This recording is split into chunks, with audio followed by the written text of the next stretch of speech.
बिस्मिल्लाहिर्रहमानिर्रहीम। वाओ और इन अगर काना है वो मकरूज ज़ू उसरतिन तंगदस्त फनज़ीरतुन तो मोहलत देना है उसे इला तक मैसरा खुशहाली कुशादगी। वाओ और अन ये के तसद्दक़ू तुम सदका कर लो खैरुन ज़्यादा बेहतर है लकुम तुम्हारे लिए इन अगर कुन हो तुम हो तुम तालमून जानते। वइन कान ज़ू उसरतिन फनज़िरतुन इला मैसरा और अगर वो मकरूज शख्स जिसने आपका कर्ज देना है वो तंगदस्त है तो उसे कुशाइश होने तक खुशहाली आने तक उसे मोहलत दे देनी चाहिए। वान तसद्दक़ू खैरुल लकुम और ये कि तुम ये इसी माल को जो कर्ज दिया हुआ सदका कर दो तो तुम्हारे लिए ज़्यादा बेहतर है। इन कुंतुम तालमून अगर तुम जानते हो। अहमदुहु व नसल्ली अला रसूलिहिल करीम। अम्मा बाद सूरह बकरा की आयत नंबर 280 है जिसमें अल्लाह रब्बुल इज़्ज़त इस्लाम की बहुत बड़ी एक खूबसूरती बयान फरमा रहे हैं। जैसा कि आपने देखा कि गुज़श्ता आयात मुबारका के अंदर सूद का बयान चला और उसकी जो है मज़म्मत और उसके अंदर जो भी चीज़ें थी नुकसानदेह माशरे के लिए उन सब का बयान हुआ और उसके बरअक्स इस्लाम क्या मंजर पेश कर रहा है या इस्लाम किस चीज़ को पसंद कर रहा है वो इस आयत मुबारका के अंदर बिल्कुल क्लियर करके अल्लाह रब्बुल इज़्ज़त ने बयान फरमा दिया। कहाँ वो निज़ाम के उसमें किसी ज़रूरतमंद को कर्ज लेना पड़ा, उसको 50,000 रुपये ज़रूरत पड़े, उसको हॉस्पिटल में बच्चा बीमार है उसको चाहिए, उसकी बेटी की शादी है उसको चाहिए। कभी भी इंसान जब कर्ज मांगता है तो अमूमन कुछ लोग तो वैसे आदतन भी ऐसा कर लेते हैं, लेकिन जिनकी देने की नीयत होती है वो कर्ज किसी मजबूरी की वजह से मांगते हैं। ज़ाहिर अपने पास वो पैसे नहीं होते तो वो दूसरे से मांग लेते हैं कि भाई आप मुझे दे दें, ये मैं काम कर लूँ, मुझे अभी इमरजेंसी है, बाद में मैं आपको जब मेरी पे आएगी या मैं कर लूँगा इसका इंतज़ाम तो फिर मैं आपको लौटा दूँगा।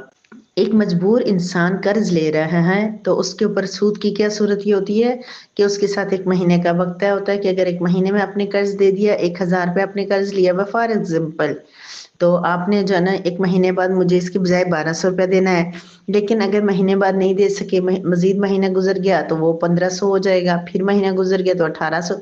जबकि वो बंदा इतना मजबूर है कि उसको कर्ज की अदायगी ही नहीं हो रही, उसके पास पैसों का इंतजाम ही नहीं हो रहा, तो उस मजबूर शख्स की मजबूरी से फ़ायदा उठाया जाता है और जब तक वो इंतज़ाम नहीं कर पाता, नहीं दे पाता तो उस पर सूद दर सूद पैसे बढ़ते चले जाते हैं और वो इतना मजबूर और लाचार हो जाता है कि उसने लिया 1000 रुपया था और अब 5000 तक हानि पहुंच जाती है।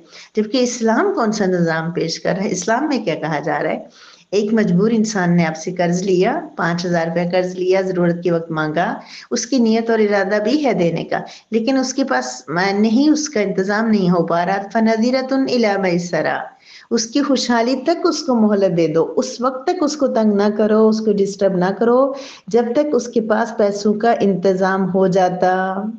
कितना प्यारा निज़ाम है। कहाँ के कर्ज नहीं दोगे तो और बढ़ता चला जाएगा। कहाँ वो निज़ाम के जो पैसे तुमने देने उसने तुम्हारे देने हैं वो भी नहीं दे पा रहा तो तुम उसको टाइम दे दो, मोहलत दे दो जब तक उसके पास इंतजाम हो जाता। गौर तो गौर तो करें कि रब्बे कायनात ने कितनी आसानियां हमारे इस्लाम में, हम ही लोग हैं ना, कौन कर्ज लेता है, हम लोग ही लेते हैं, हम ही देते हैं, तो हमारे लिए अल्लाह रब्बुल इज़्ज़त ने कितनी आसानियां पैदा फरमाई। असल में जब अल्लाह रब्बुल इज़्ज़त ने इस सूद के अहकामात बयान फरमाए तो सहाबा कराम और मुसलमानों ने जब इस सूद के निज़ाम को ख़त्म कर दिया तो उन्होंने लाखों अरबों रुपए के जो है वो सूद माफ़ कर दिए, क्योंकि जो नहीं अदा करते थे वो नहीं अदा करते थे, चढ़ता चला जाता था, चलता बहुत ज़्यादा रकम उनकी अदायगी उनके ज़िम्मे दूसरों को देनी होती थी उनकी।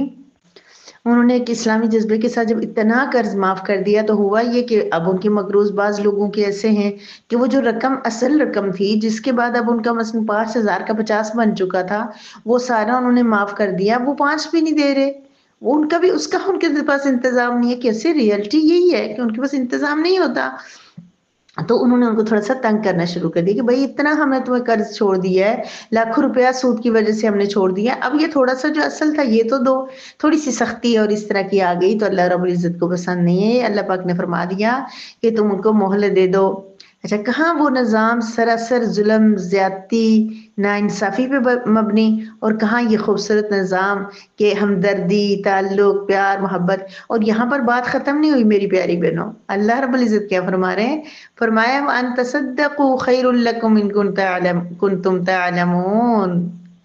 अगर वो अदा नहीं कर पा रहा, तुम कुछ ना कुछ तो उससे बेहतर हो। अगर तुमने किसी को कर्ज दे दिया है, अल्लाह पाक ने तुम्हें ऐसा बना दिया कि तुम कर्ज देने के काबिल हो गए हो दूसरे को, तुमने दे दिया है, अब वो अदा नहीं कर पा रहा, उसकी कशाइश आने में नहीं दे रही, उसको कशाइश हो ही नहीं रही, खुशहाली आ ही नहीं रही, और वो वाकई तंग दस्त है, जरूरतमंद है, गरीब है, लाचार है, तो क्या कर लो? तसद्दकू, सदका कर दो।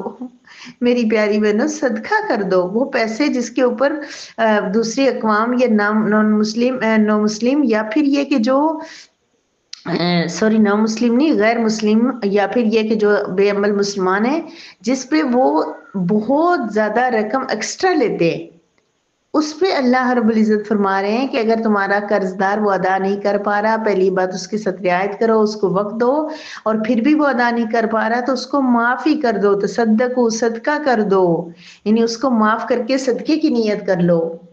गोया के कर्ज माफ करना बहुत बड़ा सदका है, बहुत बड़ा तसद्दुक सदका है, खैरुल लकुम, जो तुम्हारे लिए बेहतर है। इन कुंतुम तालमून, अगर तुम ये बात समझ लो, अगर तुम्हारे दिल में सदके की अहमियत आ गई ना, कि सदका देना अल्लाह को कर्ज देना होता है, वो कभी 10%, कभी 70% और कभी 700% तक बढ़कर हमें अल्लाह रब्बुल इज़्ज़त के यहाँ मिलेगा। तो फिर क्या है कि इंसान को ये सारी चीजें समझ आ जाएं, तो वो जो कर्ज उसने किसी को दिया था, वो दूसरा अदा नहीं कर पा रहा, तो उसको सदका कर दे। फरमाया पहली बात फ़नज़ीरतुन इला मयसरा, नबी करीम सल्लल्लाहु अलैहि वसल्लम ने, कि अगर किसी शख्स ने किसी को कर्ज दिया और वो कर्ज जो उसकी मोहलत, उसका जो वक्त था वो अभी आने तक, जो भी यानी जिसने अगर 1 माह का वक्त मुकर्रर किया है, तो उस माह तक हर दिन उसको वो रकम सदका करने का सवाब मिलेगा। फॉर एग्जाम्पल, अगर 10,000 रुपये किसी को दिया हुआ है, तो हर दिन किसी को दिया हुआ देने के साथ ही हर दिन उसको 10,000 रुपये सदका करने का सवाब मिलेगा। और 1 महीने का टाइम तय था, महीना पूरा हो गया, वो बंदा कर्ज अदा नहीं कर रहा, आप उसको तंग नहीं कर रहे, तो हर दिन डबल सदका करने का सवाब मिलेगा। देखें, हमें नहीं हिम्मत होती ना सदका करने की, नहीं निकाल रहे होते, ये जालिम पैसे बड़े प्यारे लगते हैं हर इंसान को। तो क्या होता है, 10,000 की बजाय 20,000 रुपया हर दिन उसको सदका करने का सवाब मिलेगा, हर दिन। और जब तक वो अदा करता है, ये सवाब मिलता रहेगा। सुभान अल्लाह, कितनी बड़ी बात है। फिर ये कि तसद्दक़ू, माफ़ कर दो तो बेहतर है तुम्हारे लिए। मेरी प्यारी बहनों, माफ़ करना ज़रा मुश्किल काम होता है। बंदा जब देता है पैसे कमाई के, वो फिर कर्ज़ अक्सर बंदा ज़्यादा ही देता है, मुश्किल काम होता है। लेकिन अल्लाह रब्बुल इज़्ज़त जिसको देने की सलाहियत दे, जिसको हिम्मत दे, वो तो ज़रूर देते हैं।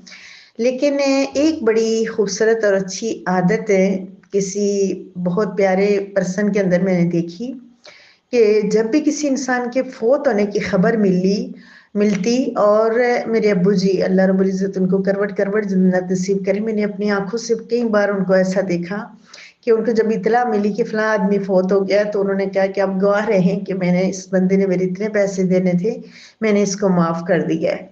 और दुआ की, हाथ उठाए और उसको माफ़ कर दिया। इवन कि लाखों रुपए भी देखा कि उनके जनाजे की इत्तला मिली, और लाख रुपया इससे 5 साल पहले, लाख रुपया बेटा उनको बता दें, उनके घर वालों को बता दें कि मेरे कोई पैसे नहीं उसने देने। तो ये एक बड़ी खूबसूरत अदा है। कम से कम अगर किसी ने हमें कर्ज दिया हुआ है, हमसे लिया हुआ है, तो ज़िंदगी में तो चलो फिर भी हम उसको मोहलत ही दे दें, और सदका कर दें तो फिर तो और बड़ी बात है। कोई गरीब है, ज़रूरतमंद है, नहीं दे पा रहा, थोड़े बहुत पैसे 1000 2000, अक्सर कोई काम वाली, कोई जानने वाली, कोई इस तरह, वो 1000 2000 5000 से ज़्यादा कोई नहीं मांगता, तो वो उनको दिया है, वो पता चल रहा है कि नहीं, तो बंदा सदके की नीयत कर ले कि या अल्लाह, वो मैंने सदका कर लिया है। लेकिन कुछ आदतें इतनी खूबसूरत होती हैं मेरी प्यारी बहनों, देने दिलाने की इतनी प्यारी आदत होती हैं कि आपके मरने के बाद भी कोई भी बंदा जब देखता है, कोई जानता है, तो वो फौरन जो है ना दवा देता है, गहराइयों से निकली हुई दवा। मैं कहना नहीं चाहती, लेकिन फिर भी मैं आपको तरगीब के लिए बात बताना चाह रही हूँ कि मतलब जहाँ जाए, कोई भी बंदा मिलता है, अच्छा आप उनकी बेटी हैं, अच्छा वो उन्होंने मुझे वहां पे ये किया था, या अल्लाह कहाँ करते थे वो, कहाँ हर बंदे की। कल मैं एक दुआ पे गई, तो वहां बाहर निकली, तो एक अंकल खैरियत पूछने लगे, ये वो, तो मामू ने बताया कि ये फला साहब की बेटी है। تو کہتے ہیں کہ آج سے مطلب کوئی 30 سال پہلے کی بات ہے کہ میں کسی جگہ مطلب لندری میں پڑھتا تھا، تو وہاں پہ ان کا کام تھا اور وہ مجھے اتنے زیادہ پیسے دیتے تھے. میں ان کو کہتا تھا آپ مجھے کیوں دے رہے، مطلب بالکل ہی بہت کم جاننے والے. کہتے ہیں کہ وہ مجھے پیسے دیتے تھے کہ تم جو ہے نا یہاں پڑھ رہے ہو، تو آپ ان کی بیٹی ہیں، اللہ ان کی مغفرت کرے. ان کی وجہ سے میں آج جہاں تک پہنچا ہوں، مجھے آسانی ہوئی ہے طالب علم کے دور میں اور اس طرح. تو میں کہنا صرف یہ چاہ رہی ہوں میری پیاری بہنوں کہ جو لوگ ایسے ہوتے ہیں نا، جو پیسوں کے پوچھتے نہیں ہیں نا، پیسوں کی اہمیت نہیں دیتے نا، آپ میں سے بہت سارے لوگ جانتے بھی ہوں گے ان کو. جو لوگ نہیں جانتے تو ان کو لوگ اتنے اچھے اور خوبصورت الفاظ میں یاد کرتے ہیں. ہر بندہ ان کے لیے، یعنی کہ جو ہم کہتے ہیں نا ہر وقت دعا کریں دعا کریں، یہ ایک مشکل چیز ہے. کوئی بھی دعا نہیں کر پاتا ہر بندہ اپنے لیے دعا کرنے کا ٹائم نہیں ہوتا، کون کسی کے لیے دعا کرتے ہیں. تو ہم دعائیں لینے والے بن جائیں، کچھ ایسا کر لیں کہ ہر بندے کے دل سے وہ جب اس کو پتہ چلے فلاں بندہ فوت ہو گیا، جنازے پہ لوگ آ پائیں یا نہ آ پائیں، کورونا ہو یا کچھ ہو، لیکن لوگوں کے دل سے دعائیں جو نہ ہمیشہ نکلے. ہر وقت بندہ کہے یا اللہ اس کی مغفرت کر دے، اس نے وہ فلاں وقت میں میرے ساتھ نیکی کی تھی، اس نے مجھے وہ قرض دیا تھا، اس نے مجھے فلاں میرے ساتھ نیکی کی تھی. ہر بندہ اس بندے کی نیکیاں یاد کرے، جو ملے وہ کہے اس نے میرے ساتھ کچھ کیا تھا یا اللہ. کب کیا تھا، کب کیا تھا آپ کے ساتھ؟ آپ تو بہت دور رہتے تھے، آپ کو تو ہم جانتے بھی نہیں ہیں، کب کیا تھا. تو میری پیاری بہنوں اپنی زندگی ایسی بنائیں، ایسی نفع والی زندگی بنائیں کہ ہر شخص کو کوئی نہ کوئی فائدہ ہماری ذات سے ہو. وہ ہر شخص کو فائدہ ہو تو وہ پھر ہمیں کہنا ہی نہیں پڑے گا کہ ہمارے لیے دعا کرے، ہمیں کہنا ہی نہیں پڑے گا کہ فلاں مرنے کے بعد فلاں فوت ہو گیا اس کے لیے. ہر بندہ خود دعا کرے گا. ایسا کر لیں کہ خود دعا کروانے والے بن جائے. وآخر دعوانا ان الحمد للہ رب العالمین.